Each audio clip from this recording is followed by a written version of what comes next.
Washington. Parts of the federal government will almost certainly remain closed through the holidays after the Senate adjourned on Saturday and made no plans to return until the middle of next week. Senate Majority Leader Mitch McConnell, Kentucky, announced no other session is planned until Thursday, virtually guaranteeing that a partial government shutdown will continue through the holidays. House and Senate lawmakers had returned to work Saturday as behind-the-scenes negotiations continued in hopes of ending a budget standoff. But by mid-afternoon, there were obvious signs that no deal was imminent.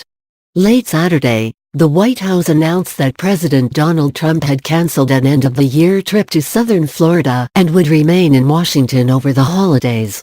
First Lady Melania Trump, already in Florida, planned to return to Washington so they could spend Christmas together, White House spokeswoman Sarah Huckabee Sanders said.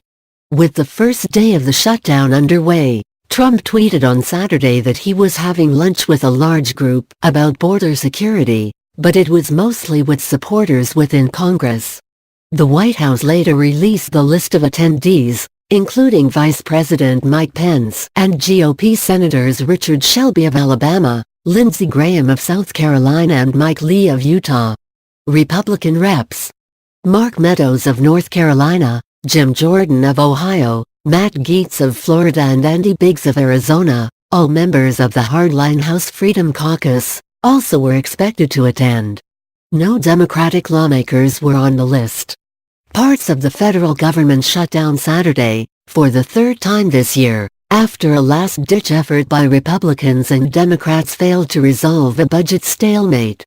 Speaking on the Senate floor, Senate Majority Leader Mitch McConnell, Kentucky, said talks are continuing between Democrats and the White House. If an agreement can be reached, he said, it would be put to a vote in the Senate. We've pushed the pause button until the President and Senate Democrats reach an agreement, he said. No procedural votes. No test votes. Just a meaningful vote on a bipartisan agreement whenever that is reached. It's my hope that is reached sooner rather than later, he added. Senate Democrats, however, vowed they would not retreat from their opposition to funding for a border wall.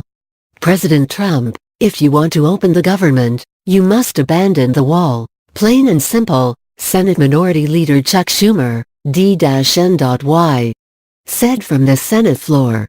For now, no deal appeared to be in sight.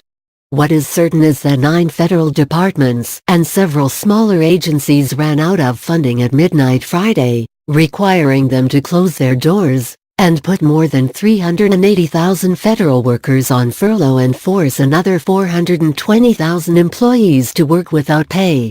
The good news is that only 1/4 of the government will be impacted by the shutdown, because most federal agencies already have been funded by Congress. The bad news is for those agencies who have not received funding beyond the midnight deadline. They include the FBI, the Bureau of Prisons, Customs and Border Patrol and the IRS, as well as national parks and forests. In all, the 9 departments impacted by the shutdown are Agriculture, Commerce, Justice, Homeland Security, Interior, State, Transportation, Treasury and Housing and Urban Development. It was not clear how long the standoff would last, but Trump has said he is totally prepared for a very long shutdown. Late Saturday morning, Trump tweeted that he was in the White House talking about a solution to the impasse, but warned it could last a while.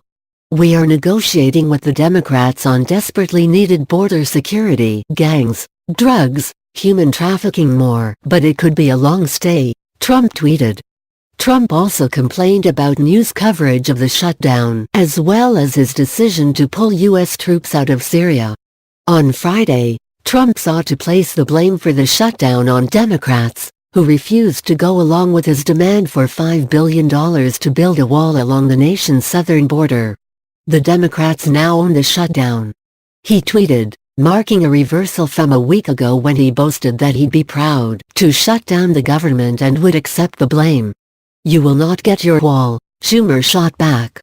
Schumer and other Democrats put the responsibility for the shutdown squarely on Trump, arguing that he had reneged on a promise to sign a short-term spending bill that would have funded the government through February 8. That bill, which passed the Senate, would have put off until next year a decision on border wall funding, drawing Trump's ire and dooming the measure's fate in the House. A separate bill approved by the House also would have funded the government through February 8, but would have provided $5.7 billion for a border wall and nearly $8 billion in disaster relief. That bill failed to get a vote in the Senate, essentially guaranteeing a government shutdown.